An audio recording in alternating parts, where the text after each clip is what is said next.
pastinya karena ibu adalah guru baru di sekolah kali ini.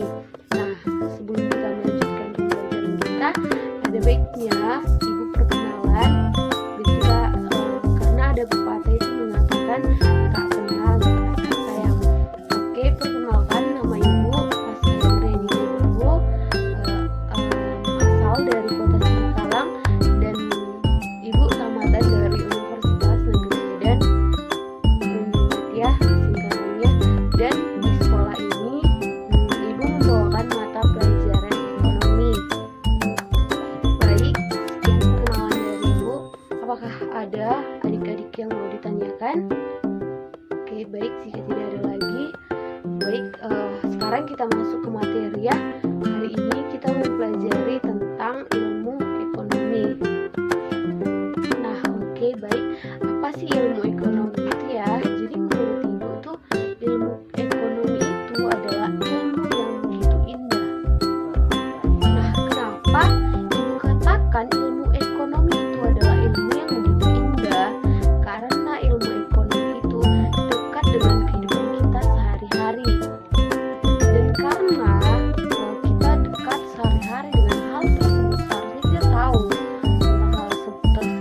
Namun secara teori mungkin atau secara aplikasi kita belum terlalu mengetahuinya. Dan pada kesempatan ini, mari kita bersama-sama untuk mempelajari hal tersebut. Baik, di sini kita akan masuk ke hal yang pertama, yaitu adalah konsep ilmu dasar ekonomi. Nah, pasti ada satu pertanyaan yang selalu tuh ada di benak adik-adik sekalian, kenapa sih kita harus mempelajari ilmu ekonomi? Oke, jadi kenapa kita harus mempelajari ilmu ekonomi tersebut? Karena adanya masalah. Nah, jadi apa sih masalah yang terus muncul di bidang masyarakat dari dulu hingga sekarang di bidang ekonomi ya? Oke, baik, saya akan memulai dengan sebuah kata di sini adalah kelangkaan. Nah, kelangkaan seperti apa sih? Jadi kelangkaan tersebut kurang lebih membahas tentang dua hal umum, di mana yang pertama adalah kebutuhan manusia itu adalah sifatnya tidak terbatas. Oke ya, jadi kebutuhan manusia itu tidak terbatas, tetapi hanya saja alat untuk memuasnya tersebut terbatas. Sekali lagi, permasalahan yang terjadi dalam ilmu ekonomi adalah kebutuhan manusia yang sifatnya tidak terbatas dan ditambah lagi dengan alat pemuas kebutuhan manusia tersebut adalah sifatnya terbatas. Hanya saja yang perlu adik-adik ketahui, yang perlu kita ketahui di sini adalah alat pemuas yang terbatas tadi jumlahnya sedikit, itu bukan. Tapi maksudnya di sini adalah seberapa besar pun alat pemuas yang tersedia, yang disediakan tidak akan dapat memenuhi seluruh kebutuhan manusia yang tidak terbatas tadi. Nah, oleh karena permasalahan yang dua tadi, disinilah manusia berperan untuk melakukan pilihan dalam hidupnya. Nah, kenapa sih harus memilih? Ya karena yang pertama tadi, kebutuhan yang sangat tidak terbatas, tetapi hal yang kedua, alat pemuas kebutuhan tersebut sangatlah terbatas. Jadi di situ manusia harus berperan untuk menentukan pilihannya. Nah, pilihan-pilihan manusia nanti, pilihan-pilihan tersebut akan melahirkan sesuatu hal yang disebut dengan skala prioritas. Oke, nah tentunya adik-adik sekalian tahu dong apa itu yang disebut dengan skala prioritas. Nah, jadi skala prioritas itu adalah daftar kebutuhan manusia dari yang diurutkan itu ya, dari yang sangat penting, lumayan penting, dan hampir tidak penting sama sekali itu diurutkan. Nah, itu adalah skala prioritas. Nah, begitu jika kita itu udah belajar tentang ilmu ekonomi, jadi kita itu harus seperti tadi membuat daftar skala prioritas.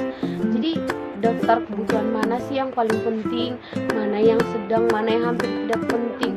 Jadi kita harus dapat memilih, karena tadi alat pemuas kebutuhan kita yang sangat terbatas, sementara kebutuhan kita itu sangat tidak terbatas. Jadi kita itu harus dapat yang namanya melakukan pilihan.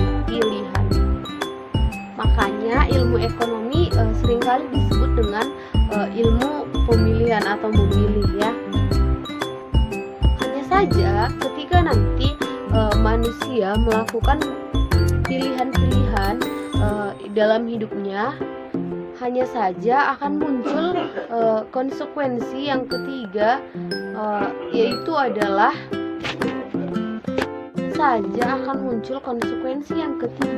itulah yang disebut dengan biaya peluang. Tapi biaya peluang ini tersebut nanti akan dijelaskan lebih detail lagi pada pertemuan berikutnya. Dan di pertemuan ini kita akan membahas tuntas tentang alat pemuas tadi serta kebutuhan yang sangat tidak terbatas. Dan kita akan mempelajari kedua hal tersebut secara umum dulu. Baik, mari kita perhatikan. Kita lihat seperti apa sih kebutuhan manusia yang tidak terbatas itu. Jadi secara teori ya adik-adik ya, ada beberapa jenis-jenis kebutuhan manusia yang dikategorikan dengan kebutuhan yang tidak terbatas. Oke, yang pertama saya akan memulai dengan kebutuhan manusia yang dilihat dari segi intensitasnya. Oke ya, jadi kebutuhan manusia tersebut tadi apabila dilihat dari intensitasnya, kebutuhan manusia tersebut dibagi menjadi 3. Yaitu yang pertama adalah kebutuhan primer, yang kedua kebutuhan sekunder, dan yang ketiga adalah kebutuhan tersier. Oke, itu adalah yang ketiga. Dan yang pertama adalah apa sih itu kebutuhan primer? Kebutuhan primer adalah kebutuhan yang biasanya sangat harus dipenuhi. Yang pertama dipenuhi untuk memenuhi kebutuhan manusia dalam kehidupan sehari-hari. Biasanya untuk kebutuhan primer ini saya membuat singkatannya. Singkatannya itu adalah SPP. Tapi SPP bukan uang sekolah ya, bukan. Tapi yang disebut dengan SPP itu adalah sandang, pangan, papan. Nah, itu adalah termasuk pakaian, makanan, tempat tinggal, dan itu adalah kebutuhan dasar manusia yang mungkin pertama kali harus dipenuhi jika dilihat dari intensitasnya. Nah, itu yang pertama. Oke, baik, yang kedua adalah tadi kebutuhan sekunder. Oke, apa sih kebutuhan sekunder itu? Kebutuhan sekunder adalah kebutuhan yang dapat dipenuhi oleh manusia apabila kebutuhan primer tadi sudah terpenuhi. Atau bisa disebutkan kebutuhan sekunder itu adalah kebutuhan yang bisa melengkapi kebutuhan manusia. Contohnya apa sih? Misalnya tuh ya, kita udah punya pakaian, kita udah tersedia makanan, kita udah ada tempat tinggal, tapi boleh dong ya kita itu melengkapi yang namanya perabotan. Boleh dong kita yang punya yang namanya televisi dan alat-alat lainnya yang mungkin ya, karena kita udah melengkapi yang namanya tadi kebutuhan primer, tapi kebutuhan sekunder ini bisa juga melengkapi kebutuhan primer tadi. Nah, itu untuk kebutuhan sekunder. Nah, yang ketiga adalah kebutuhan tersier. Kebutuhan tersier ini adalah ya kalau kita mau menyediakan ya nggak apa-apa gitu kan. Mau kita nggak melengkapinya juga nggak apa-apa, karena pada umumnya kebutuhan tersier ini adalah kebutuhan yang tujuannya adalah untuk meningkatkan prestis manusia. Bolehlah disebut dengan gaya hidup atau gengsi lah ya, seperti itu bahasa gaulnya. Dan contohnya di sini adalah kebutuhan yang mewah. Dan contohnya di sini adalah kebutuhan yang mewah. Seperti tadi kita sudah melengkapi rumah, pakaian, makanan, perabotan dan lain-lain. Di sini juga kita dapat melengkapi yang namanya mobil mewah, apartemen ya kan. Nah, itu digolongkan ke dalam tersier. Oke ya, jadi itu adalah beberapa kebutuhan manusia yang apabila dilihat dari intensitasnya. Sekarang yang kedua adalah mari kita lihat bersama-sama apa sih kebutuhan yang kedua itu. Nah, apa sih kebutuhan yang kedua itu apabila dilihat dari sifatnya. Oke, apabila dilihat dari sifatnya, kebutuhan manusia itu terbagi menjadi dua. Yang pertama adalah kebutuhan jasmani dan yang kedua adalah kebutuhan rohani. Adik-adik kalau sudah mendengar yang namanya jasmani, rohani pasti sudah kebayang lah kan bentuknya itu seperti apa. Karena kebutuhan jasmani itu sifatnya adalah bentuknya itu ya ini badaniah. Jadi tadi kebutuhan untuk diri kita sendiri contohnya adalah makan. Ya kan makan itu untuk biar kita sehat, badan kita sehat. Contoh yang lain juga adalah pakaian. Pakaian digunakan untuk badan kita sendiri. Nah, itu ya. Jadi sementara seperti kita lihat kalau kebutuhan rohani itu adalah kebutuhan yang sifatnya itu berhubungan dengan kejiwaan kita. Oke, jiwa kita. Jadi kebutuhan rohani itu apa sih ya? Seperti rekreasi gitu loh. Karena kebutuhan jiwa itu nggak hanya kebutuhan jasmani doang, pakaian, makan, nggak. Jadi rohani kita itu juga ada yang namanya kebutuhan itu seperti tadi saya katakan rekreasi, lalu ibadah juga ya. Hal tersebut juga perlu dipenuhi, oke ya. Itu adalah kebutuhan apabila dilihat dari sifatnya. Nah, sekarang kita masuk ke nomor yang ketiga. Bagaimana kebutuhan yang ketiga itu adalah kebutuhan yang dilihat dari waktu pemenuhannya. Jadi adik-adik kalau berbicara yang namanya waktu itu bisa dikatakan masa lalu, dikatakan masa yang akan masa sekarang atau masa yang akan datang. Namun hanya saja yang dilihat untuk kebutuhan manusia itu hanya dilihat dua aspek, yaitu adalah kebutuhan yang sekarang sama kebutuhan di masa yang akan datang. Tidak ada lagi kebutuhan di masa lalu ya. Nah, jadi apabila dilihat dari segi waktu pemenuhannya, kebutuhan sekarang itu ya adalah kebutuhan yang benar-benar harus dipenuhi sekarang waktu. Nah, jadi contohnya itu misalnya obat ya. Apabila ada seseorang yang sedang sakit, mereka tentunya membutuhkan yang namanya obat. Obat itu diperlukan untuk saat ini juga gitu. Maka di sini obat tersebut dikategorikan ke dalam kebutuhan sekarang, kebutuhan saat ini. Oke, sementara kebutuhan yang kedua tadi adalah kebutuhan, maka obat tersebut dikategorikan ke dalam kebutuhan manusia yang harus dipenuhi saat ini juga, harus dipenuhi sekarang. Nah, jadi yang kedua tadi adalah kebutuhan yang kebutuhan yang akan datang. Jadi sebenarnya kebutuhan yang akan datang ini dilaksanakan atau dilakukan untuk tujuan untuk nanti pencapaiannya. Misalnya kalau kita menabung uang, ya kan, kita menabung uang, sekarang kita nabung itu nanti pencapaiannya untuk di masa yang akan datang. Kita misalnya kuliah, untuk nanti kita menikah misalnya kan. Nah, itu adalah contoh kebutuhan di masa yang akan datang apabila baik. Itu tadi. Yang selanjutnya adalah kebutuhan yang apabila dilihat dari subjeknya. Nah, apabila berbicara subjeknya tadi, di sini adik-adik harus hati-hati. Di sini subjeknya itu berbicara tentang ada individu dan ada kelompok. Nah, apabila kebutuhan subjeknya itu yang dilihat dari individu, itu kebutuhannya itu dipenuhi untuk dirinya sendiri, kebutuhan untuk dia seorang diri ya, karena yang dilihat itu dari segi subjeknya. Jadi yang pertama tadi itu kebutuhan individu yang dilihat menurut subjeknya, contohnya makanan. Nah, makan kan, dia itu makan, kita itu makan untuk diri kita sendiri gitu dia.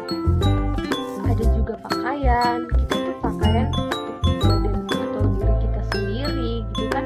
Nah, itu berarti termasuk ke dalam kebutuhan yang Lalu yang kedua tadi adalah kebutuhan kelompok. Nah, kebutuhan kelompok itu ya kebutuhan yang bisa digunakan secara bersama-sama, atau tidak perlu dilakukan hanya untuk satu orang saja. Jadi bisa dilakukan itu beramai-ramai, bersama-sama ya. Oke, contohnya itu misalnya kita menggunakan jalan raya. Seperti yang kita ketahui kan, di jalan raya itu digunakan oleh banyak orang ya, bersama-sama digunakannya. Lalu ada juga tempat ibadah, tempat wisata dan lain sebagainya, itu juga bisa dikategorikan atau digunakan bersama-sama gitu ya. Nah, berarti itu semua dikategorikan ke dalam kebutuhan kelompok. Nah, pernah juga ada suatu pertanyaan, Kak, kalau kebutuhan kelompok itu bisa sama nggak sih Bu? Bisa sama nggak sih Kak dengan kebutuhan publik? Nah, jadi di sini kita tuh berhati-hati, karena kebutuhan kelompok dengan kebutuhan publik itu berbeda, sangat berbeda ya. Ya, karena kalau kita berbicara tentang kebutuhan publik, di sini kita berbicara bukan tentang kebutuhannya, melainkan tentang barangnya. Misalnya tuh kalau adik-adik misalnya iseng-iseng tuh di ujian nasional atau ujian-ujian lainnya ya, ada tuh soal mengenai publik atau barang publik ya. Barang-barang kebutuhan publik itu adalah kebutuhan yang berkaitan dengan kebutuhan publik, barang-barang publik. Tapi di situ kalian berpikir, berarti ini boleh nggak sih digunain sama berkelompok gitu kan? Boleh, tetapi kelompok tadi dilihat dari segi subjeknya, namun publik dilihat dari segi bentuk barangnya. Oke, baik ya, itu tadi dari segi individu dan kelompok dari segi subjeknya. Dan kemudian yang terakhir adalah kebutuhan yang apabila dilihat dari segi sumbernya. Dan apabila dilihat dari segi sumbernya, kebutuhan ini dibagi menjadi dua juga, yaitu yang pertama adalah kebutuhan sosial dan yang kedua adalah kebutuhan psikologis. Pertanyaannya adalah, apa sih kebutuhan yang apabila dilihat dari sumbernya ini? Jadi yang pertama kita akan bahas yang sumbernya yang dari sosial. Bagaimana sih yang sumbernya dari sosial itu? Jadi adalah kebutuhan yang muncul dari luar, yang sumbernya adalah lingkungan dari luar. Nah, contohnya adalah seseorang yang sangat ingin membeli yang namanya emas. Ih, kenapa sih mau beli emas? Ya karena dia melihat tangannya tuh emasnya besar-besar ya kan, bajunya cantik-cantik gitu. Nah, itu tadi termasuk kebutuhan yang kebutuhan yang bersumber dari sosial tadi. Sementara yang kedua tadi kebutuhan psikologis. Kebutuhan psikologis ini adalah kebutuhan yang bukan berasal dari sosial, dari luar, melainkan kebutuhan yang timbul dari dirinya sendiri, psikologinya sendiri. Nah, contohnya di sini adalah kasih sayang. Oke, berarti kalau udah dibilang kasih sayang ini pasti banyak yang meltingnya. Karena kebutuhan kasih sayang tadi, nah itu kan kebutuhan yang muncul karena dirinya sendiri. Kasih sayang yang berasal dari orang tua, kasih sayang berasal dari teman, sahabat dan lain-lainnya.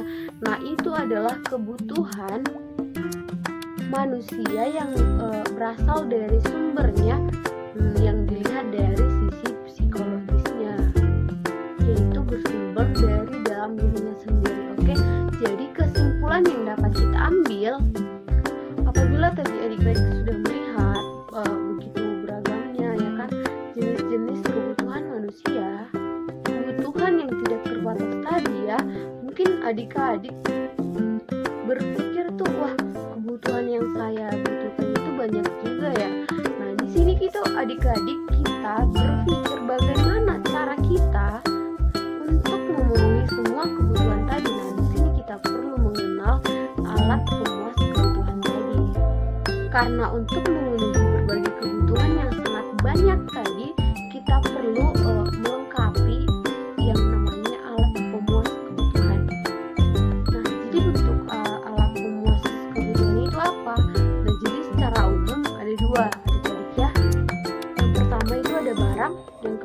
jasa. Jadi sekali lagi ya, alat pemuas kebutuhan itu ada dua, terbagi dua. Yang pertama adalah barang dan yang kedua adalah jasa. Jadi kalau barang itu ya real, dapat dilihat ya, sementara kalau jasa tadi, apabila jasa tadi itu tidak terlihat, abstrak, bahkan tidak real ya, dan tidak dapat dirasakan oleh manusia. Nah, di sini kita akan mempelajari apa saja jenis-jenis alat pemuas kebutuhan tadi. Macam-macam alat pemuas kebutuhan yang sangat terbatas tadi akan kita bahas pada bab yang selanjutnya. Baik, kita masuk pada materi yang berikutnya, yaitu alat pemuas kebutuhan. Nah, secara umum seperti yang saya katakan sebelumnya, terbagi menjadi dua, yaitu dalam bentuk barang dan dalam bentuk jasa. Dan kedua hal ini dapat menjadi alat untuk pemuas kebutuhan. Banyaknya jenis-jenis kebutuhan yang saya sudah dijelaskan pada materi sebelumnya. Oke, di sini kita akan membahas yang pertama, yaitu adalah barang. Apa sih barang itu ya? Ada yang tahu nggak sih apa itu barang? Ya, seperti pada materi saat ini, barang itu adalah sebagai alat yang digunakan untuk sebagai pemenuh kebutuhan. Jadi barang ini lebih ke kebutuhan yang sifat barang itu konkret ya. Jadi barang pada hal ini sebagai alat pemenuhan kebutuhan bisa dikategorikan jenis-jenisnya. Jadi yang pertama itu adalah jenis-jenis barang berdasarkan cara memperolehnya. Yang kedua itu adalah jenis-jenis barang berdasarkan hubungan dengan barang yang lainnya. Yang ketiga berdasarkan hubungan tujuan penggunaannya, dan yang keempat berdasarkan prosesnya. Jadi yang pertama kita akan membahas yaitu berdasarkan cara memperoleh atau yang disebut dengan kelangkaannya. Nah, jadi pada hal ini apabila berdasarkan cara memperolehnya dibagi menjadi tiga jenis. Yang pertama adalah barang ekonomi, yang kedua adalah barang bebas, dan yang ketiga adalah barang ilit. Nah, yang pertama tadi apa sih barang ekonomi itu ya? Barang ekonomi itu adalah barang yang untuk mendapatkan memerlukan yang namanya pengorbanan. Jadi ketika kita mau mendapatkan barang ini ada sesuatu yang harus kita korbankan. Apa contohnya ya? Itu adalah uang. Nah, kita harus mengorbankan yang namanya uang untuk mendapatkan yang namanya barang. Misalnya kita membeli yang namanya tas. Untuk mendapatkan barang, untuk mendapatkan tas tersebut, ataupun kita harus mengorbankan yang namanya uang. Nah, yang kedua adalah barang bebas. Jadi apa sih barang bebas itu? Nah, pada barang bebas ini tidak seperti yang sebelumnya barang ekonomi. Barang bebas ini tidak perlu ada namanya pengorbanan untuk mendapatkannya. Jadi pada barang bebas ini kita tidak perlu mengorbankan banyak uang untuk mendapatkannya, tidak perlu mengorbankan uang untuk mendapatkannya. Contohnya apa sih barang bebas ini kan ya contohnya itu sinar matahari, udara, oksigen misalnya kan, itu adalah termasuk barang-barang yang kita tidak perlu mengorbankan uang untuk mendapatkannya. Nah, yang terakhir adalah barang ilit. Nah, masih itu barang ilit kan. Barang ilit itu adalah apabila ketersediaan itu sangat banyak, maka hal tersebut dapat menimbulkan bahaya ataupun bencana untuk manusia. Jadi barang ini sebenarnya itu berguna, cuman apabila berlebihan, munculnya itu sangat banyak, dapat menimbulkan yang namanya bencana bagi manusia. Contohnya apa sih? Ada yang bisa tebak gak? Nah, contohnya itu adalah air. Sebenarnya kita tuh perlu air, cuman apabila berlebihan, air akan dapat menimbulkan yang namanya bencana ataupun banjir. Yang kedua contohnya adalah api. Api juga kita perlukan untuk memasak dan lain-lain. Namun jika dalam jumlah yang berlebihan, api dapat sangat-sangat berbahaya bagi manusia. Oke, yang ketiga hal tadi adalah sesuatu alat pemuas kebutuhan ataupun barang yang berdasarkan cara memperolehnya ataupun kelangkaannya.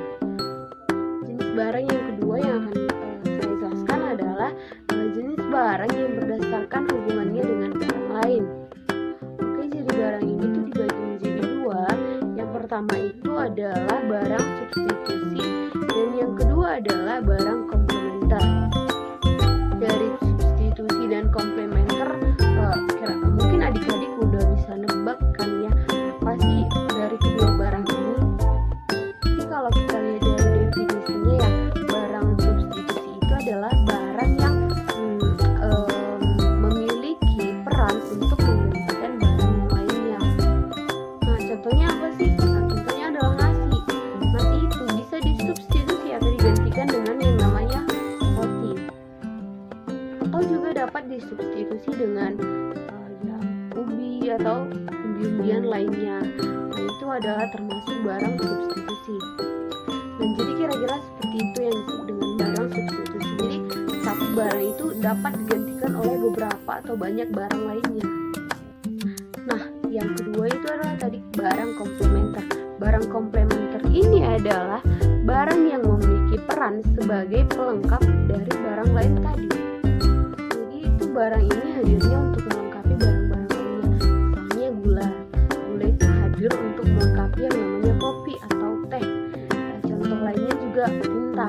Tinta itu untuk melengkapi barang lainnya seperti pena dan lain-lain. Nah, itu adalah pengelompokan barang komplementer. Nah, yang selanjutnya adalah pengelompokan barang berdasarkan tujuan penggunaannya. Nah, di sini berdasarkan tujuan penggunaan itu terbagi juga menjadi dua bagian, yaitu yang pertama adalah barang konsumsi dan yang kedua adalah barang produksi.